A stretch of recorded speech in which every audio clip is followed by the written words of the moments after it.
Student class join करें।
बात करते हैं स्लिप गेज की।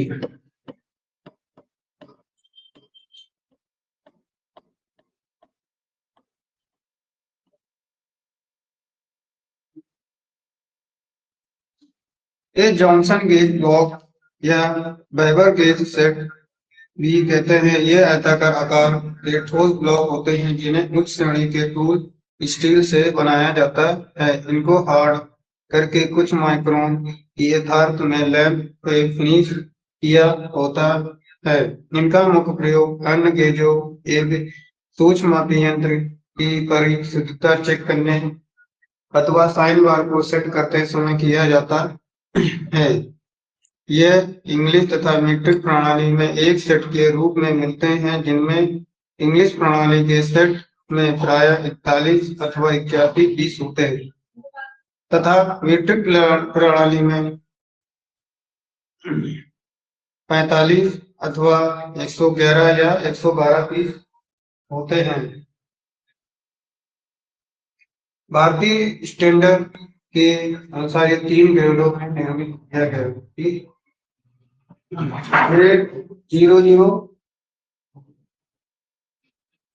00 यह कैलिब्रेशन ग्रेड की गेजें जिनका उपयोग मानक के रूप में बाकी सभी प्रकार के स्लिप गेजों का जांचने के लिए किया जाता है। इनकी परिशुद्धता मतलब इनकी जो एक्यूरेसी जांच है वो 0.06 माइक्रोन से 0.10 माइक्रोन तक होती है। अब बात करते हैं ग्रेड 2। इनका उपयोग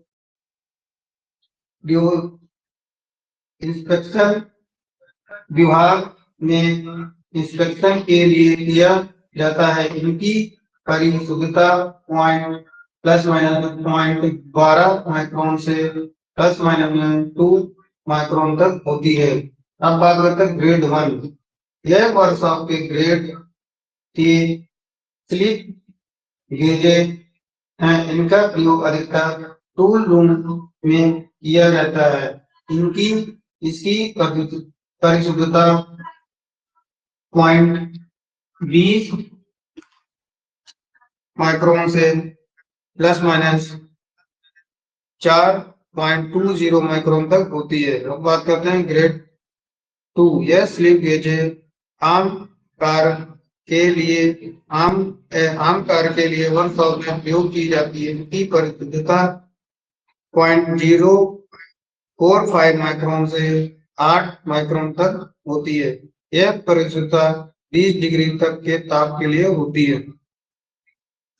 ठीक, ये हो गया ग्रेड 0,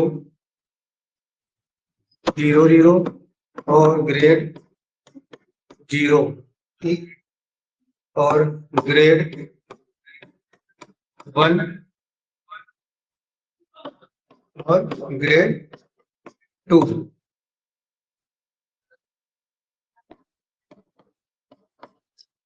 ठीक, इसके बारे में हमने आपको बताया। अब बात करते हैं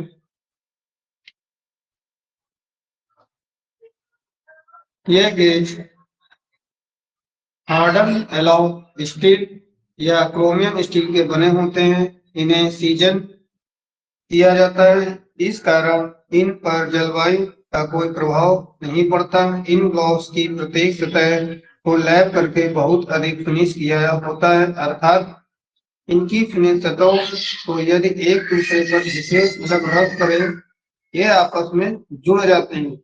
इस विधि को रिंगिंग विधि कहते हैं। मतलब दो प्लेट्स जैसे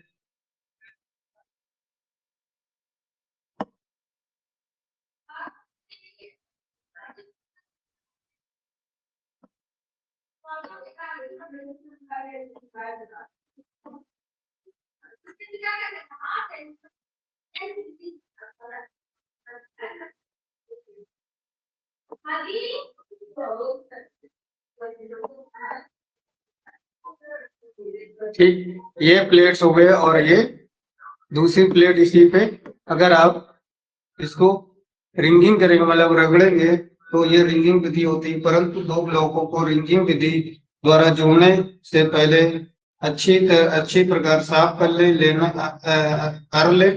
ब्लॉकों में टेट्राक्लोराइड में धोकर सूखने के बाद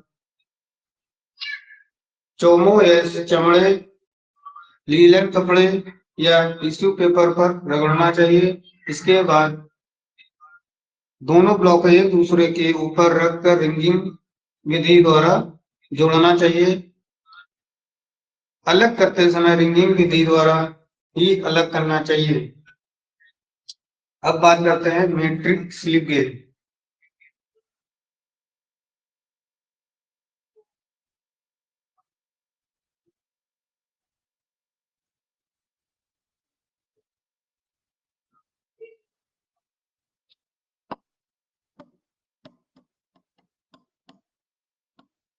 मीट्रिक स्लिप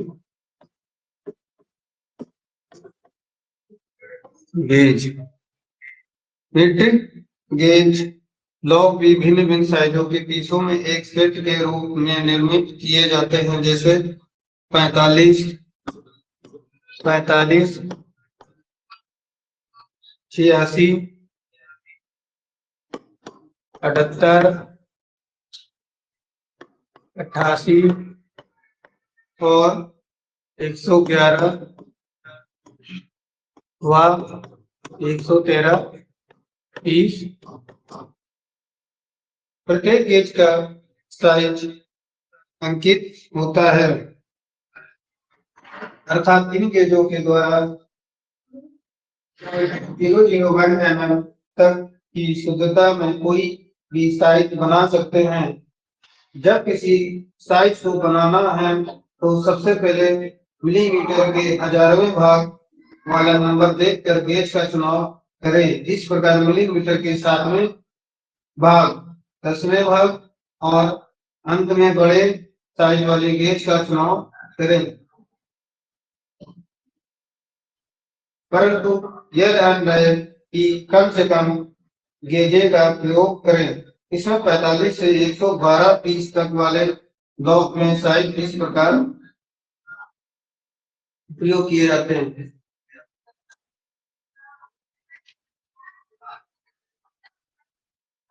अब बात करते हैं स्लिप गेजों का प्रयोग।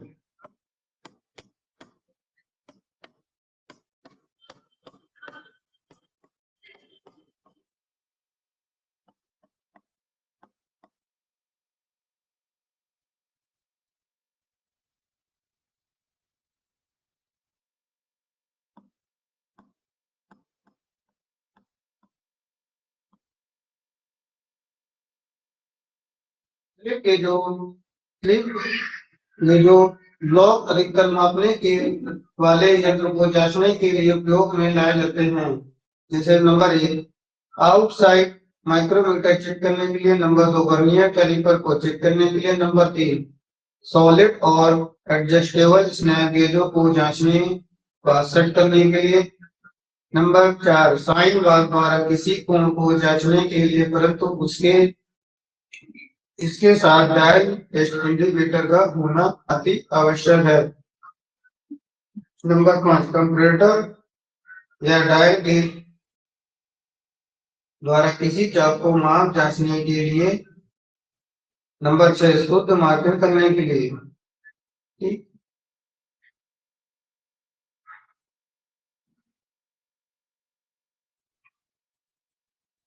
अब बात करते हैं स्लिप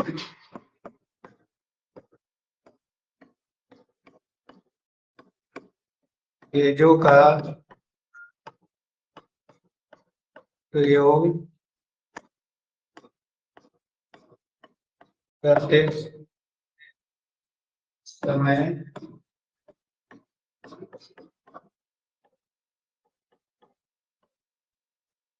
सावधानियां।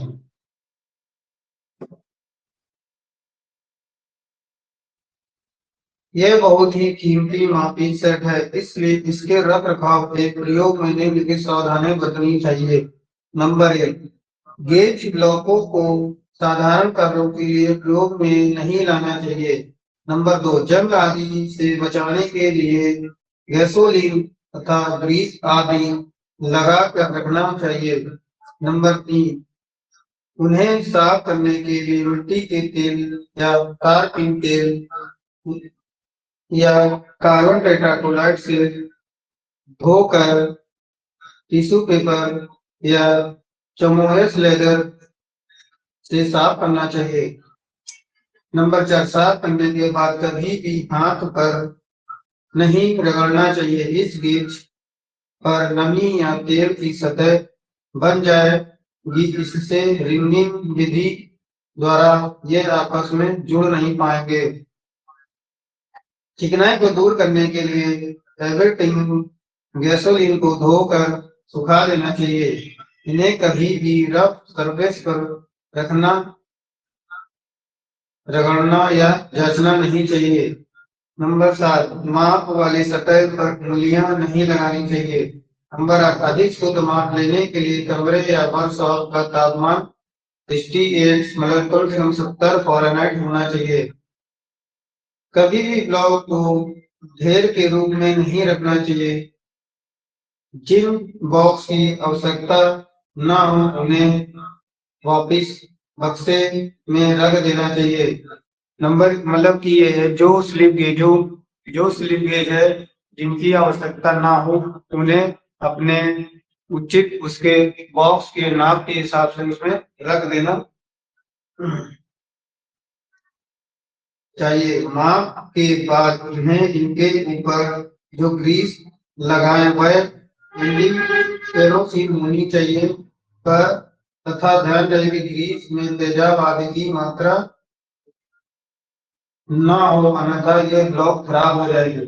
मतलब स्लिप गेजों में जो आप ग्रीस या तेल लगा के साफ करें उसमें ये ध्यान रहे कि उसमें तेजाब ना हो। उस तेजाब के कारण वो स्लिप की जो सरफेस में उसमें स्पॉट पड़ जाएंगे और वो गलत रीडिंग देंगे।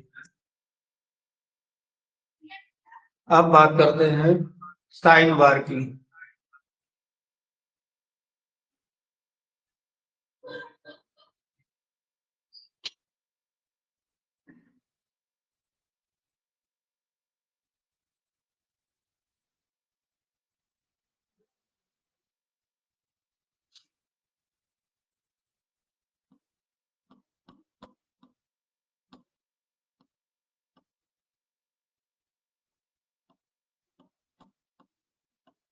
साइन बार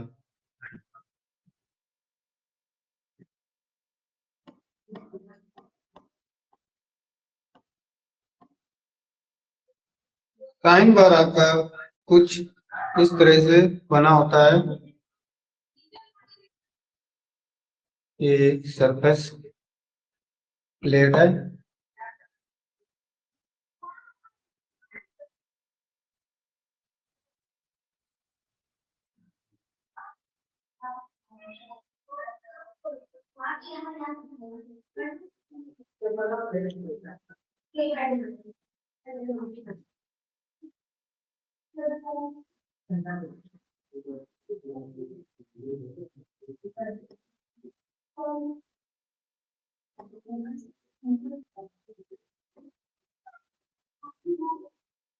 एक सरफेस प्लेट होती है जो इस तरह की आपकी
इस तरह का हमारा एक साइन बार होता है, आप फिगर में अच्छी तरह देख लीजिएगा। ठीक है,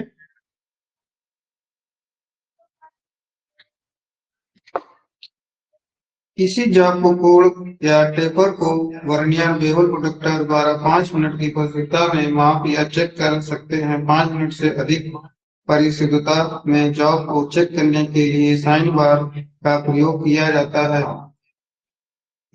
यह हाई कार्बन स्टील या एलॉय स्टील टेम्पर्ड ग्राइंड आयताकार बार होती है। ब्लॉक के दोनों सिरे पर स्टेप बने होते हैं। इन सिरों पर बने प्रत्येक स्टेप के नीचे समान व्यास के दो रोलर फिट किए होते हैं। देखिए, एक आपका ये रोलर लगा हुआ है और एक ये ऊपर रोलर लगा होता है यहाँ पे। ठीक है,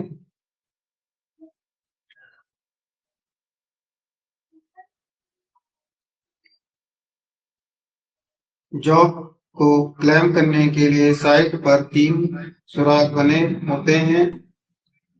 एक सिरे पर एक पत्ती लगी होती है जो जॉब के लिए स्टॉपर का कार्य करती है। एक रोलर से दूसरे रोलर के मध्य की दूरी ही साइन बार की वास्तविक लंबाई है। मीट्रिक पैमाने में यह 100 mm से 250 या 500 mm तक होते। इंग्लिश प्रणाली में 5 इंच, 10 इंच आदि साइजों में मिलते हैं। क्योंकि इसका प्रयोग कोणीय जॉबों के कोणों को परिशुद्ध जांचने के लिए किया जाता है, इसलिए इससे साथ slip gauge, surface plate, dial test indicator तथा हाइट गेज का होना अनिवार्य है। देखो यहाँ पे ये यहाँ कई सारे इसके ऊपर स्लिप गेज लगाए जाते हैं और ये जॉब यहाँ तक होता है, ये रोलर लगा होता है। ठीक, और ये डायल टेस्ट इंडिकेटर है। यहाँ पे साइन बार वो स्लिप गेज होते हैं और ये डायल टेस्ट इंडिकेटर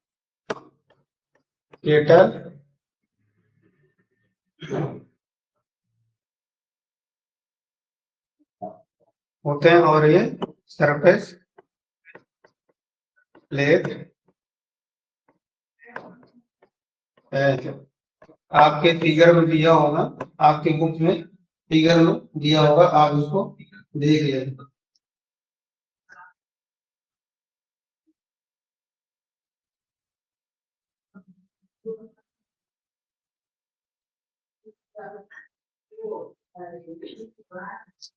ठीक, अब बात करते हैं इसी सिद्धांत की।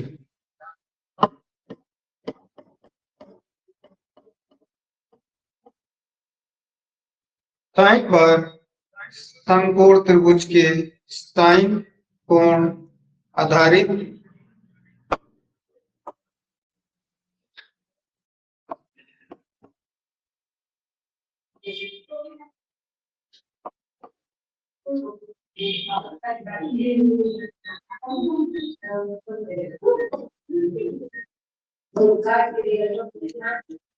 आधारित होता है, इसलिए इसे साइन बार कहते हैं। साइन कोण,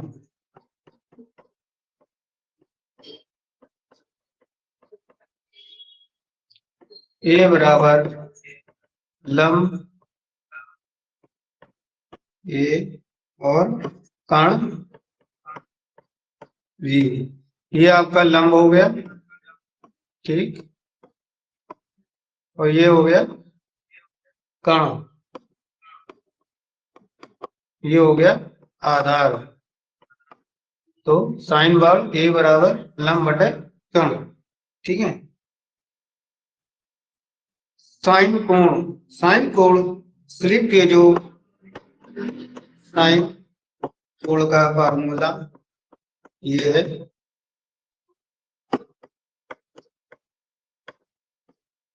स्लिप गेज की ऊंचाई अपॉन साइन बार का साइज,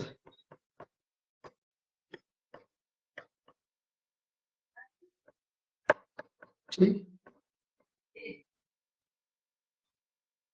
साइन बार सदा सर्कुलर त्रिभुज का कर्ण बनाती है तथा रोलर के नीचे लगी स्लिप गेज की ऊंचाई लंब कहलाती है, ठीक?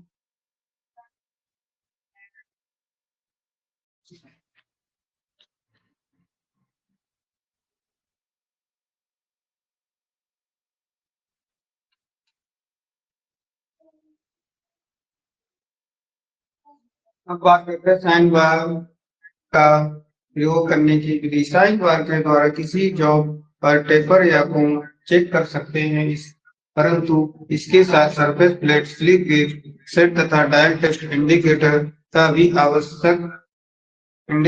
की भी आवश्यकता पड़ती है। इसमें समकोण ऊंचाई लंब तथा स्लिप गेज की ऊंचाई निकालने के लिए गेजों का रिंगिंग विधि द्वारा जोड़कर सरफेस प्लेट पर साइन बार के एक रोलर नीचे रखा जाता है। जिस जॉब को चेक करना होता है उसे साइन बार पर रखकर डायल इंडिकेटर से जांचा जाता है। यदि जॉब की जांचे जाने वाली सतह सरफेस प्लेट के समांतर या समतल या नहीं, इस तरह से जॉब की टेपर या कोण की परिशुद्धता जांच कर सकते हैं।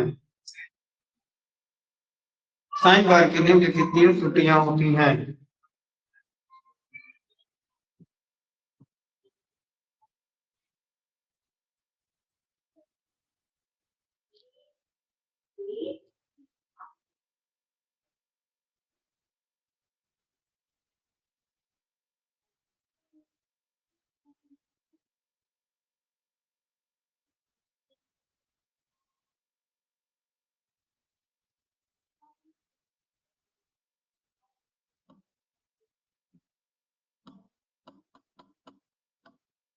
साइन बार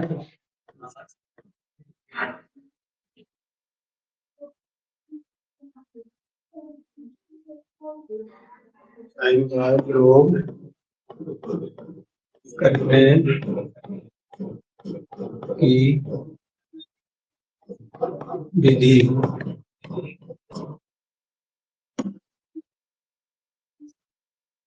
साइन बार निम्नलिखित 3 प्रकार की होती है। नंबर 1 रेक्टेंगुलर,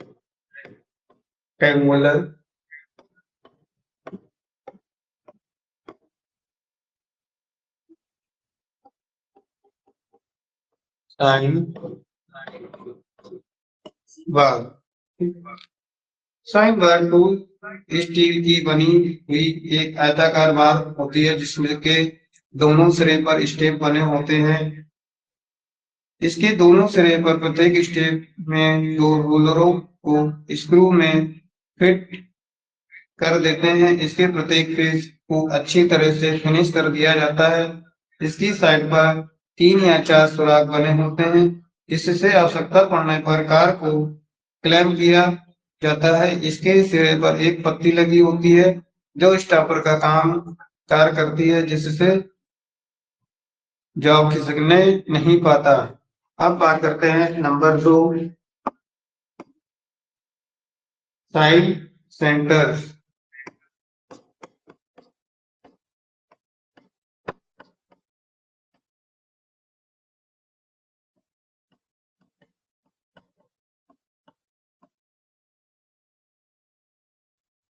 इस प्रकार के साइन बार में दो एडजस्टेबल सेंटर्स होते हैं जिनमें कोनिकल आकार के जॉ को पकड़ कर चेकिंग की जाती है। नंबर 3 आता है साइड टेबल।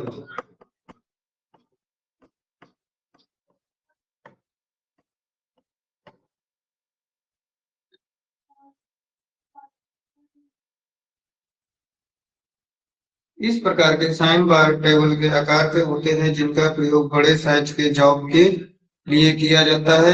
ये दो प्रकार के पाए जाते हैं। Number 1 simple type, number 2 universal. इन्हीं का ये दो पार्ट पाए जाते हैं, simple type, number 2 universal type.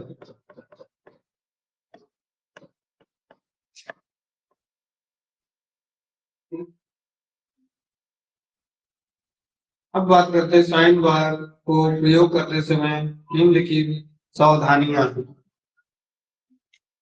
Number 1 इसको गिरने से बचाना चाहिए। नंबर 2 इसको कटिंग टूल के साथ मिलाकर नहीं रखना चाहिए। नंबर 3 सेटिंग करते समय इसका प्रयोग बड़ी सावधानी से करना चाहिए। नंबर 4 कार्य समय समाप्त करने के बाद इसको अच्छी तरह से साफ करके ग्रीस लगा कर रखना चाहिए। नंबर 5 कार्य करने से पहले साइन बार को अच्छी तरह साफ कर लेना चाहिए। ठीक, इनको कटिंग टूल के साथ नहीं रखना चाहिए क्योंकि इसकी सरफेस में स्क्रैच पड़ सकते हैं और इसकी रीडिंग में एरर आ सकती है। और ग्रीस लगा के रखना चाहिए, जैसा कि मैंने पहले बताया था। ग्रीस में तेजाब ना होना चाहिए क्योंकि तेजाब के कारण हमारे स्लिप गेज में दाग या स्पॉट पड़ सकते हैं।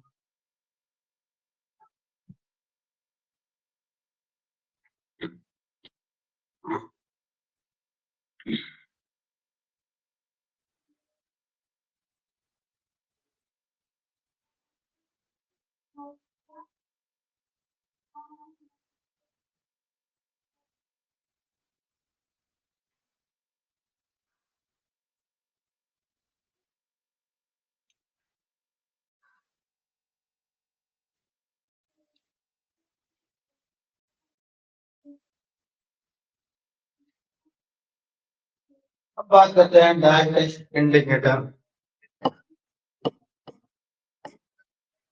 Dial test indicator.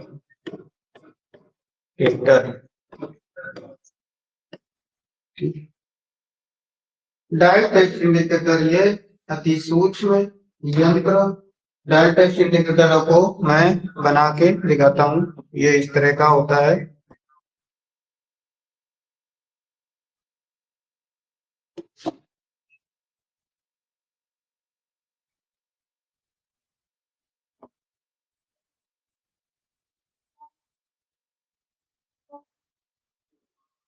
के अंदर वाली इसमें ये सुई बनी होती है और ये 1 2 3 4 5 6 7 8 9 और ये 10।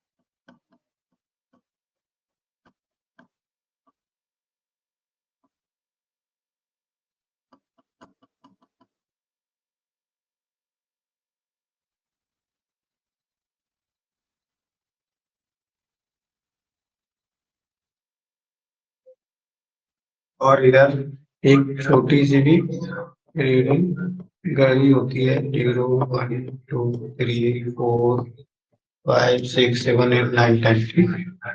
ये हमारा डायटेस्ट इंडिकेटर है। और इसमें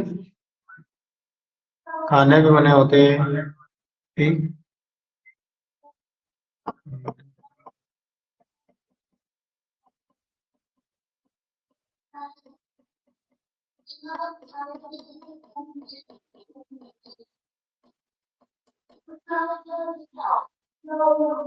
यह एक सोच में यंत्र है जिसका प्रयोग किसी जॉब या माप जांचने तथा उसमें अंतर ज्ञात करने के लिए प्रयोग किया जाता है। इसके द्वारा माइक्रोमीटर द्वारा कैलिपर की भांति सीधा माप नहीं लिया जाता है। इसके अतिरिक्त किसी जॉब के पृष्ठों की समतलता, समांतरता, टेपर क्षणों की ओवलनेस या सीधा मापन निरीक्षण करने के लिए किया जाता है। इसके अतिरिक्त किसी जॉब को सही पालने या सेट करने के लिए इसका प्रयोग किया जाता है। इंग्लिश प्रणाली में इसकी 0.001 इंच, ठीक, मतलब ब्रिटिश प्रणाली में, ठीक। और अधिक सूक्ष्म जांचने के लिए 0.001 इंच, ठीक, मतलब इसी का। और मीट्रिक प्रणाली में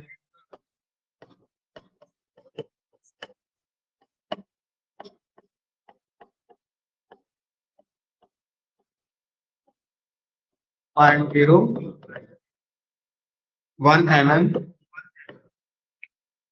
और इससे भी अधिक 1 माइक्रोन तथा 6 माइक्रोन, मतलब इसी का 0.01 mm ये माइक्रोन में आ जाता है और तक की शुद्धता में मिलते हैं। इसे डायल के इंडिकेटर भी कहते हैं।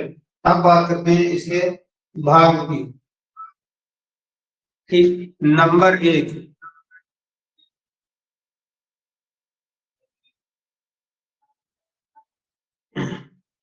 ये जो भाग होता है, ठीक, ये इसको बोलते हैं केस हाउसिंग,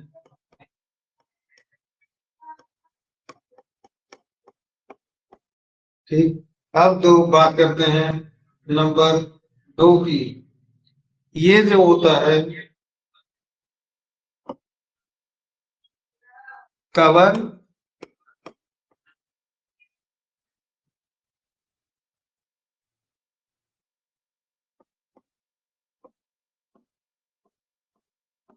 कवर, ठीक। अब बात करते हैं नंबर 3।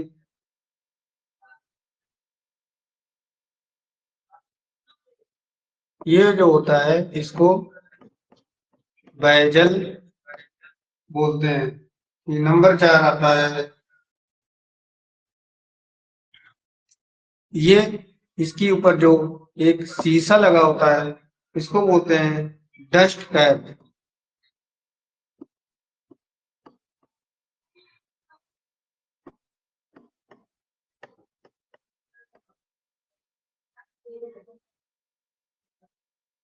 और नंबर 5 ये हो गया आपका डायल, ठीक। नंबर 6 हो गया बेजल क्लैंप। ये बेजल क्लैंप है, ठीक।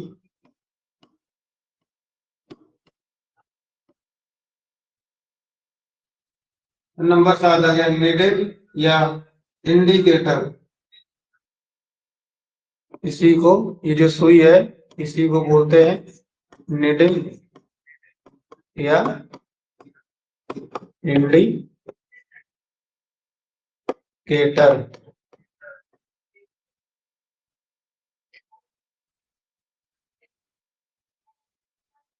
अब बात करते हैं नंबर 8 रेवोल्यूशन काउंटर।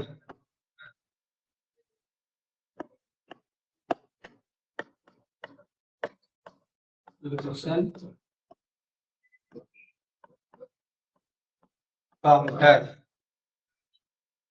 नंबर 9 आता है रैक या पिनियन। ये हो गया आपका रैक या पिनियन। ये इसके भाग है, इसको आप अच्छी तरह देख लेना। और नंबर 10 है डेटम। इसी के जो हेल्प इसके पीछे एक डेटम होता है, उसी को डेटम बोलते हैं। और बात करते हैं नंबर 11। ये आपके नंबर 11 हो गया rack guide Bush. Rack guide Bush, ठीक। हर नंबर आ गया हार्ड पॉइंट। ये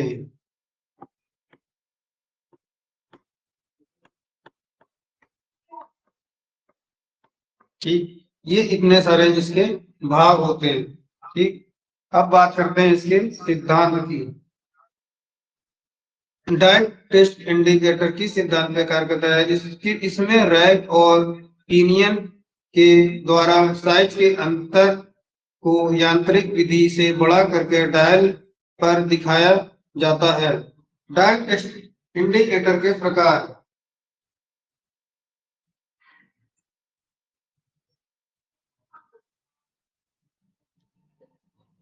जिसके बुक में हो वो अच्छी तरह से इसको समझ सकता है। और इसके क्या यूज है, क्या कार्य है, ये मैंने आपको बता दिया है।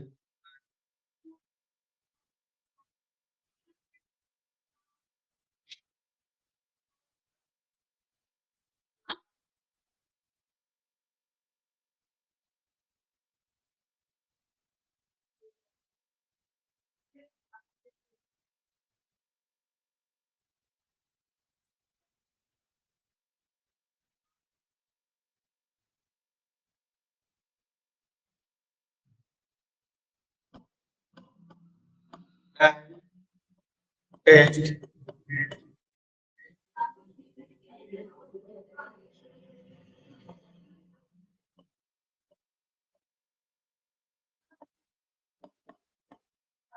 Indicator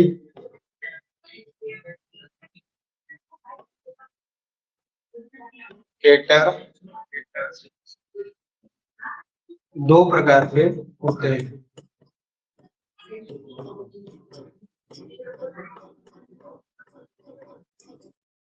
number 1 plunger, plunger type. Number 2 lever type.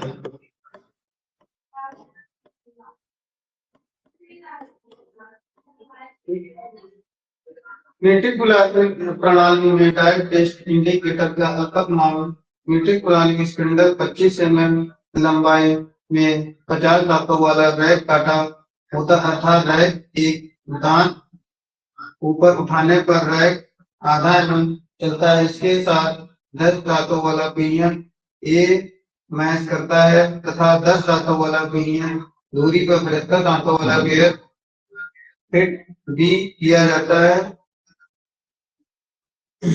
इस 75 दांतों वाले गियर के साथ 15 दांतों वाला पिनियन सी मैच करता है।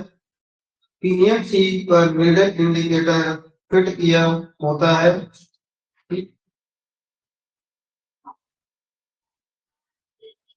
अब देखो इसको मीट्रिक लाने में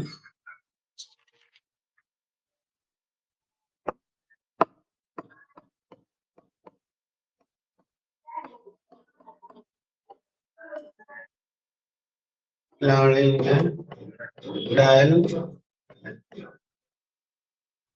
टेस्ट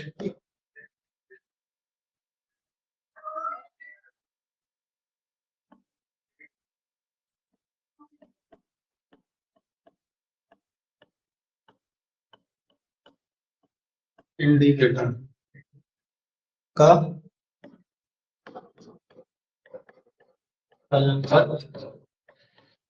मार्जिन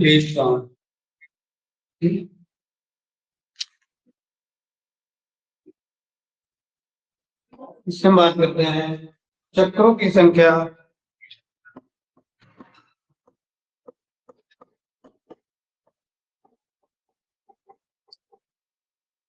बराबर ड्राइवर अपॉन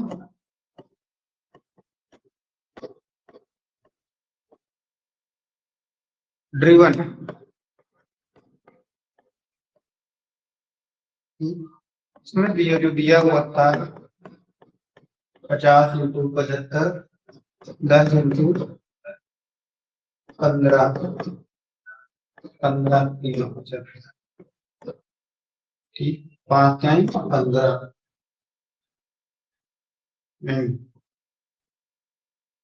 15 बना 75 ये हो गया आपका 25 ठीक।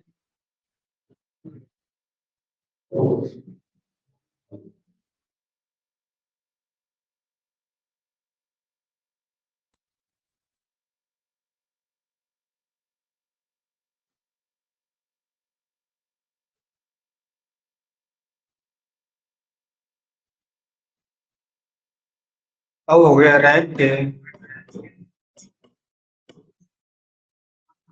50 दाते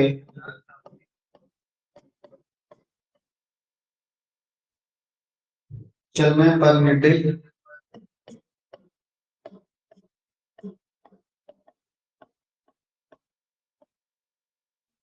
मिडिल चलती है 25 चक्कर ठीक। रैक का एक दांत चलने पर मिडिल चलती है रैक का एक दांत चलने पर निडिल चलती है 25 इंटू 1 अपॉन 50 अपॉन 1/2 चक्कर ठीक। रैक का एक नाता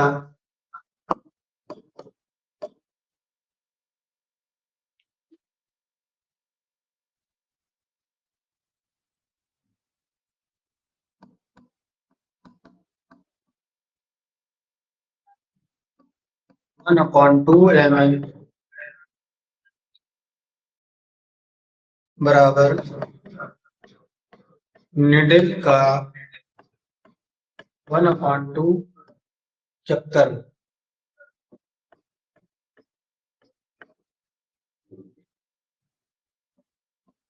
डायल को 100 बराबर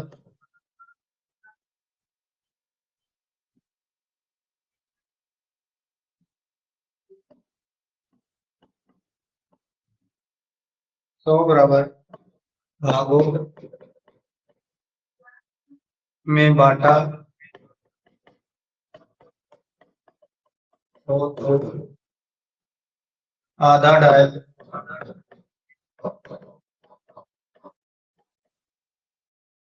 50 भागों के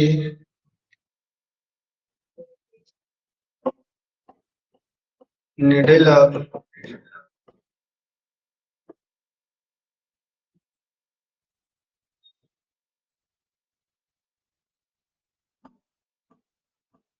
50 भाग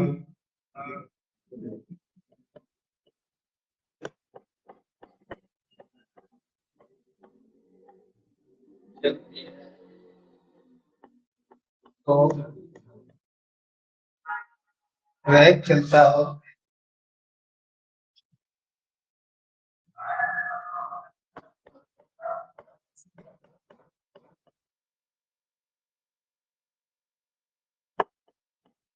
1/2 mm निडिल जब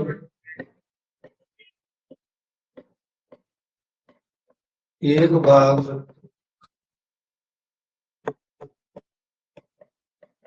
चलेगी तो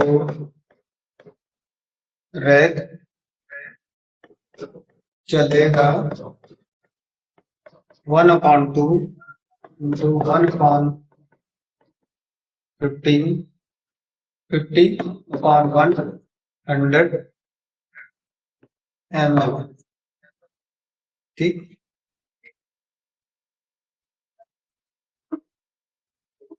अब इसी को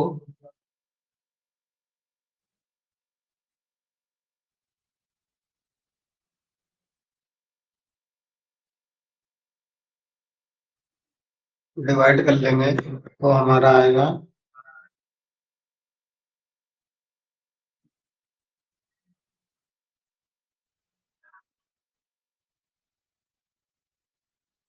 0.01 ml।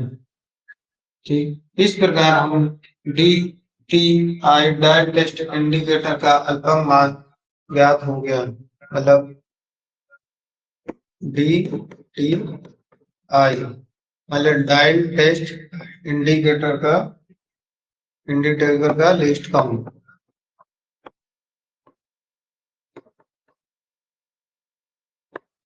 ठीक,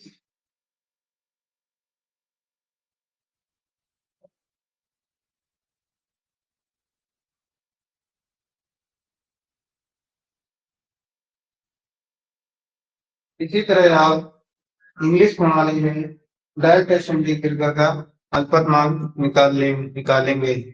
ठीक, आप अपनी बुक से इसको निकाल लें।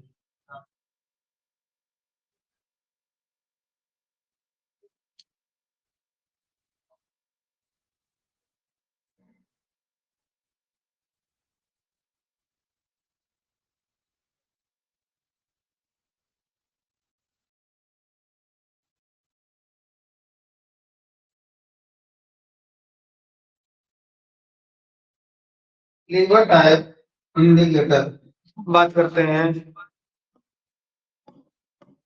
लीवर टाइप इंडिकेटर इस प्रकार के dial test indicator TTI lever का स्क्रू की चाल पर आधारित है। इसके आगे वाले सिरे पर स्टाइलस लगा होता है। स्टाइलस के अग्र भाग पर बाल बनी होती है। यह भाग जहां पर plunger type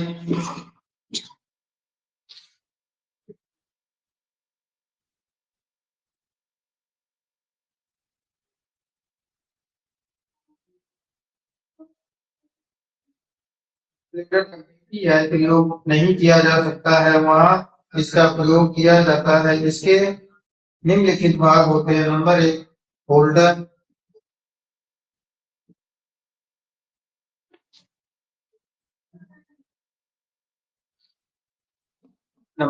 holder.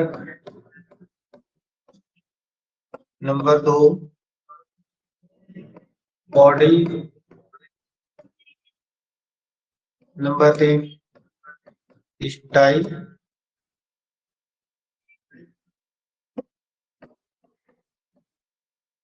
Number 4 dial. Number 5 घूमने वाला bezel.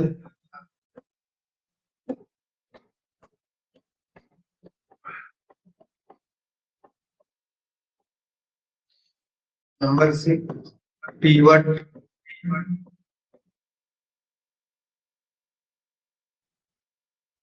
Number 7 lever. Number 8 needle. Number 9 scroll.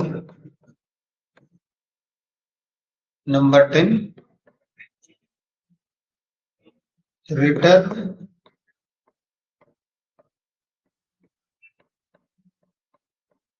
Spring. ठीक,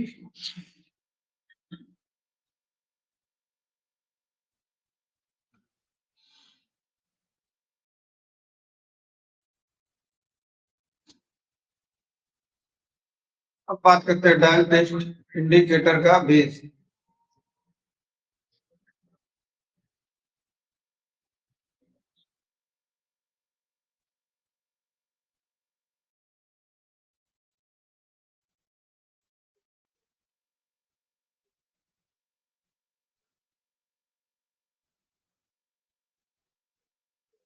डायल टेस्ट इंडिकेटर का बेस, डायल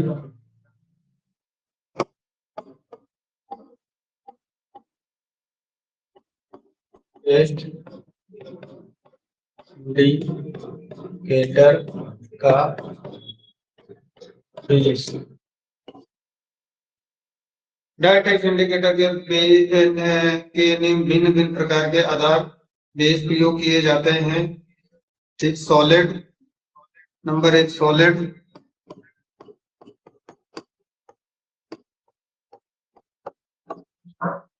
नंबर दो सॉलिड में नंबर दो बी वाला बेस,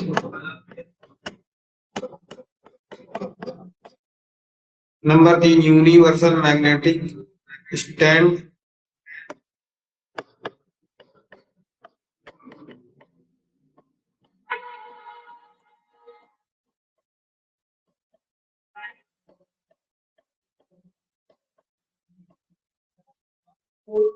नंबर चार flexible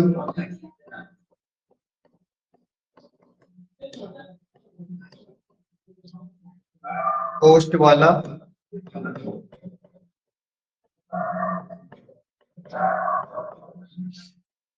magnetic stand.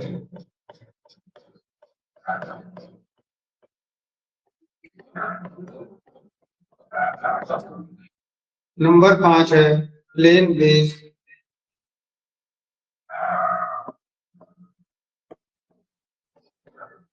Plane base.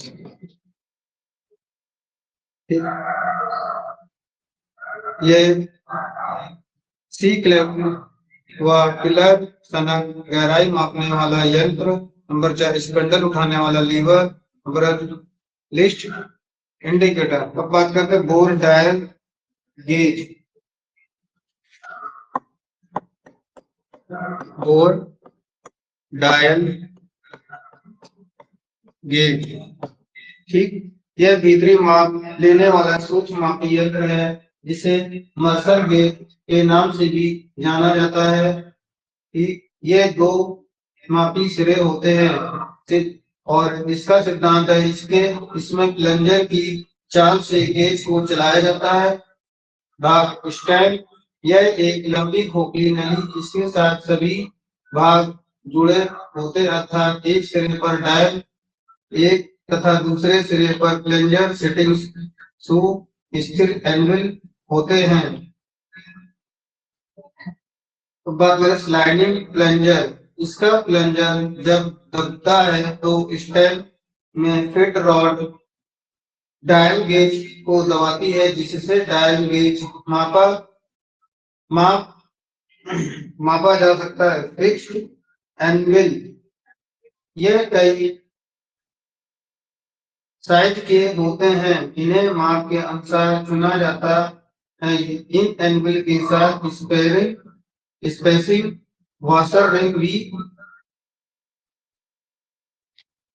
होते होते हैं।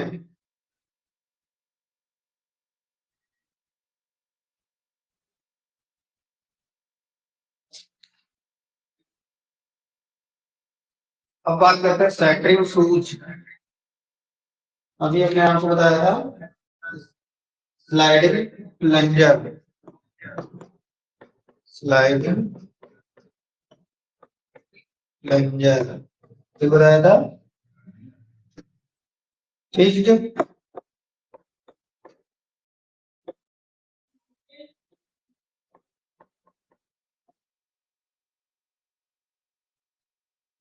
Angle,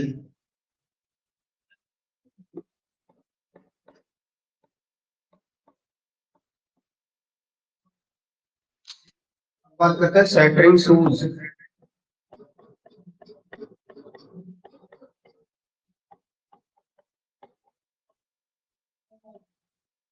shoes. यह यू आकार का बना होता है जिसके सिरे पर दो गोल प्लेट लगी होती हैं। इनका मुख का स्लाइडिंग प्लंजर को जॉब बोर्ड के अक्ष पर रखना होता है। अब बात करते हैं डायल इंडिकेटर।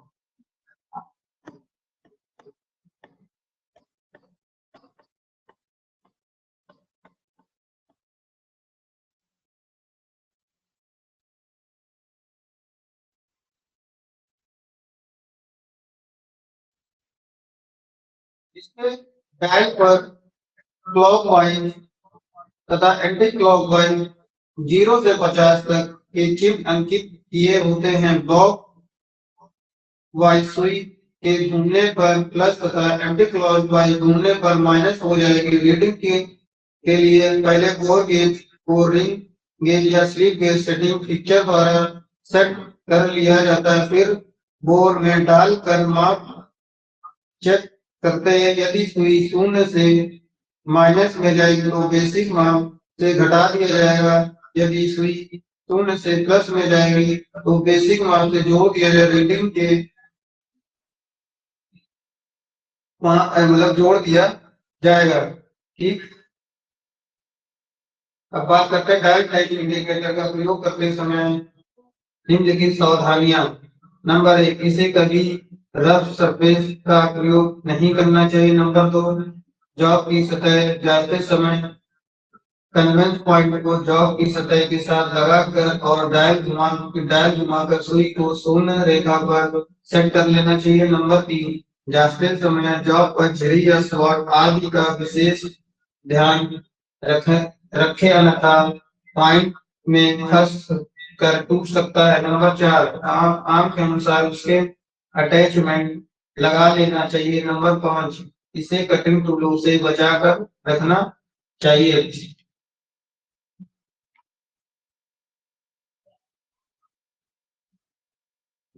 अब बात करते हैं एंगल गेज ब्लॉक।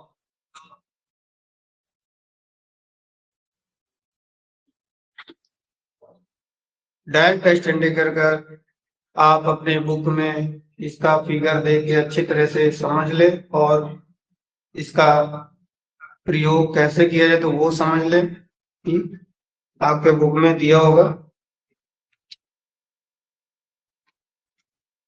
एंगल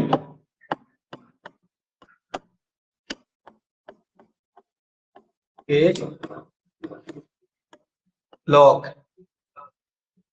किसी कोण या टेपर को जांचने के लिए साइन बार का प्रयोग किया जाता है क्योंकि इसमें त्रिकोणमितीय सूत्र प्रयोग करने पड़ते हैं तथा लंब की ऊंचाई दशमलव के कई अंकों तक आती है, परंतु इतने दशमलव में स्लिप गेजों उपलब्ध नहीं होती, इसलिए कोण का लगभग माप होता है। इस त्रुटि को दूर करने के लिए एंगल गेज ब्लॉक का आविष्कार किया गया है। एंगल गेज ब्लॉक के द्वारा हम किसी कोण को 3 सेकंड की परिशुद्धता में माप सकते हैं। एंगल गेज ब्लॉक गेज आकार के बने होते हैं जिनकी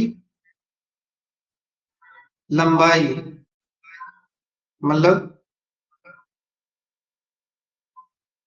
हम इसको 3 सेकंड परिशुद्धता ठीक माप सकते हैं और इनकी लंबाई 100 mm, चौड़ाई 15 mm होती है। यह नॉन क्रिप एलॉय स्टील के बने होते हैं। नॉन क्रिप एलॉय स्टील के बने होते हैं तथा हार्ड किए होते हैं। इनके फेस लैप किए होते हैं ताकि स्लिप गेजेस की भांति रिंगिंग के लिए वह आपस में जोड़ा जा सके। एंगल गेज ब्लॉक के प्रयोग में निम्नलिखित हैं। प्रयोग नंबर 1, किसी जॉब पर टेपर या कोण को जांचने के लिए। नंबर 2, कोण मापी यंत्रों को जांचने के लिए। नंबर 3, किसी जॉब को मशीन टेबल पर कोण में सेट करने के लिए। प्रयोग। अब बात करते हैं लाभ। ठीक।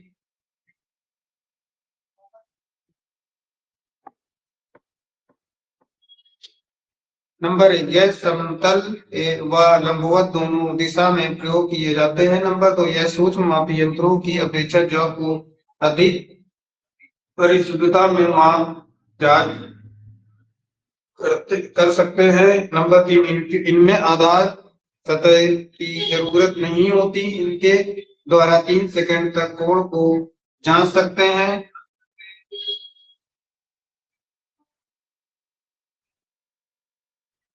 एंगल गेज ब्लॉक सेट 2 सेटों में एंगल ब्लॉक ए व बी प्रकार के होते हैं।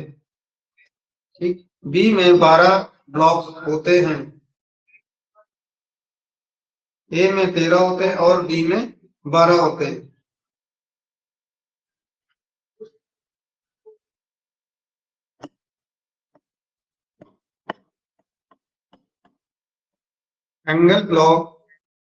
एंगल गेज ब्लॉक के सेट 2 प्रकार के होते हैं। नंबर 1 ए, नंबर 2 बी। ए में 13 ब्लॉक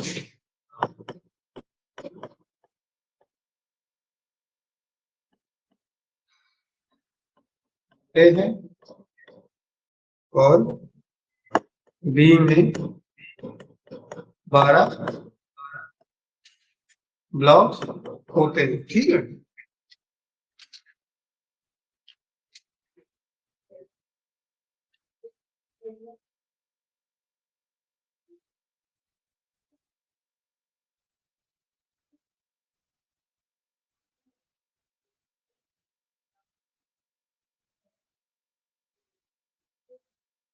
अब बात करते हैं tool makers.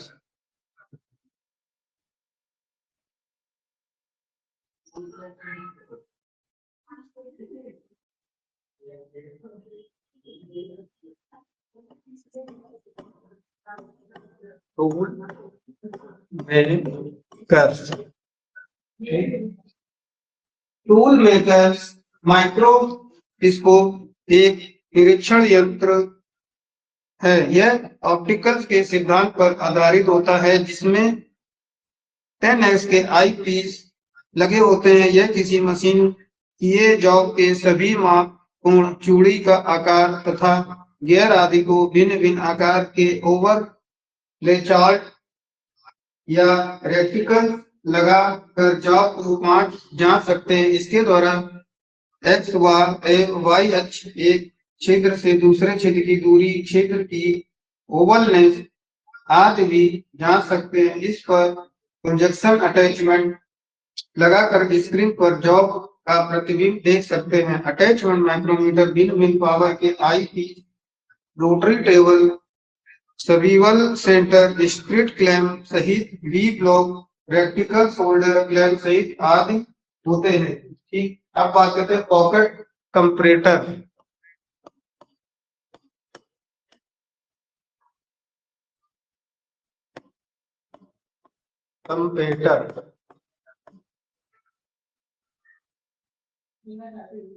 Pocket computer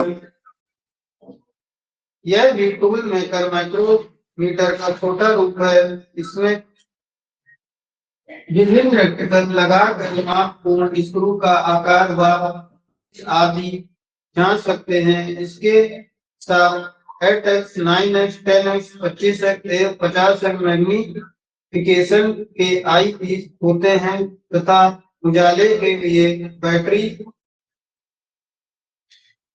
illumination attachment भी आता है। अब बात करते हैं प्रोफाइल प्रोजेक्टर।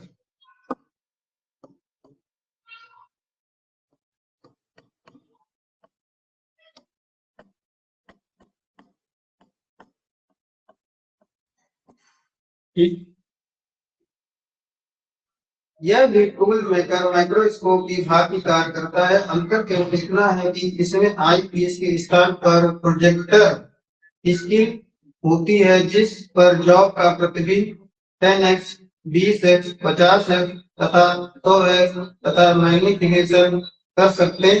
यह भी मान कोण x व y अक्ष का मान ज्ञात कर सकते हैं। ठीक, ये रहा आपका गेज का चैप्टर समाप्त हुआ। कल हम आपको बताएंगे धातु विज्ञान। ठीक,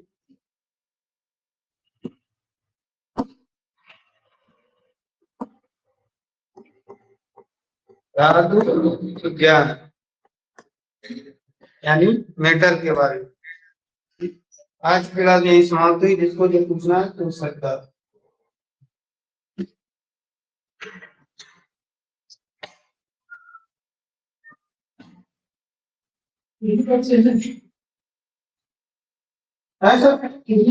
दो जुड़े थे आज, कल कमेंट था जुड़े थे।